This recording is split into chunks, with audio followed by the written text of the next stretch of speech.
Hello my dear बच्चा, how are you all guys, कैसे हो यार। चैनल सब्सक्राइब हो जाना चाहिए। दोस्तों को धमाकेदार एंट्री करवानी है आप लोगों को, यानी कि शेयर करवाना है।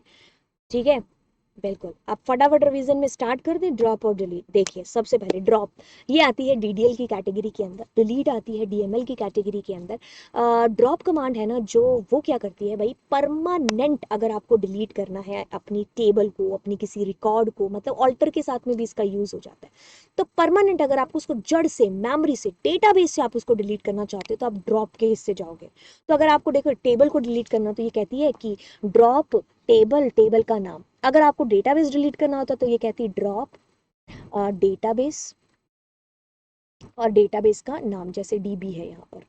ठीक है, तो ये आपका ये हो गया। अगर मान लीजिए आप किसी एट्रीब्यूट को डिलीट करते हैं, तो वही गाना गाया मैंने पिछले वीडियो में बोला था, ऑल्टर टेबल। ठीक है, टेबल का नाम जैसे कि एसटीडी है। ठीक है, ऑल्टर टेबल, टेबल का नाम। अब आप क्या करना चाहते हैं, ड्रॉप। जैसे आपका एट्रीब्यूट है कोई रोल नंबर, तो जस्ट आप इसको लिखेंगे रोल, उसका नाम, और डिलीट हो गया। तो यानी कि क्या होगा, टेबल की स्ट्रक्चर को ही जड़ से आप हिलाना चाहते हो, यानी कि कुछ अगर आपको कोई कोई एट्रीब्यूट भी डिलीट करना है तो आप ऑल्टर के साथ में ड्रॉप का यूज करेंगे। बेसिकली अगर सिंगल ड्रॉप की बात करें तो ये टेबल को जड़ से डिलीट करेगी। बट अगर आप बात करते हो किसकी, इसकी डिलीट कमांड की, तो डिलीट क्या है, डीएमएल के हिस्से में आती है, जिसका काम सिर्फ डेटा के ऊपर ही रहता है। यानी कि डेटा को अगर आपको डिलीट करना, तो आप डिलीट के हिस्से वो है जो काम छोड़ेंगे या उसी से करवाएंगे। जैसे कि मान लीजिए एक स्कूल है, स्कूल के अंदर मान लो कोई कोमल नाम का बच्चा है जो पढ़ता है, अब वो स्कूल छोड़ के चला गया, तो यानी कि उसका रिकॉर्ड डिलीट होगा, ना कि पूरी टेबल डिलीट कर दी जाएगी। ठीक है, तो उसका रिकॉर्ड होगा जो आपका डिलीट हो जाएगा, यानी कि रिकॉर्ड की एंट्री हटा रहे हो। मान लो जी आप किसी XYZ में आपका बैंक का खाता था, तो अब आपने वो बंद करा दिया, यानी कि आपका रिकॉर्ड डिलीट हुआ है। इट डजंट मीन कि कोई टेबल डिलीट हो गई।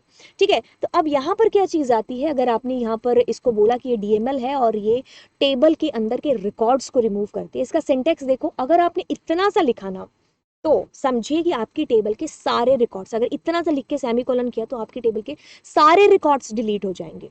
तो जब आपको सिर्फ टेबल रखनी है स्ट्रक्चर, और रिकॉर्ड सारे डिलीट करने, तो आप इतना सा लिख करके सेमीकोलन लगा देंगे।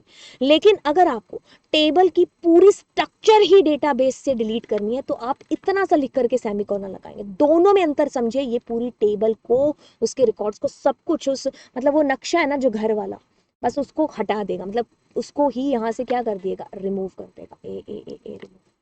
ठीक है, लेकिन अगर आपने सिर्फ टेबल के अंदर का डेटा डेटा डिलीट करना, टेबल रखनी है ताकि आप उसमें नया डेटा ला सको, तो आप यहाँ कर पकड़ते हुए सेमीकोलन कर सकते हैं। लेकिन अगर आप किसी स्पेसिफिक रिकॉर्ड को ही डिलीट करना चाहते हैं, तो वेयर क्लॉज की एंट्री के थ्रू आप उस स्पेशल बच्चे को, स्पेशल रिकॉर्ड को आप डिलीट करा सकते हो, मतलब उस बच्चे के रिकॉर्ड को डिलीट करा सकते हो। तो ये काम होता है किसका, डिलीट कमांड का। ठीक है, जैसे कि अगर सिंपल वे में बताएं कि एक घर है।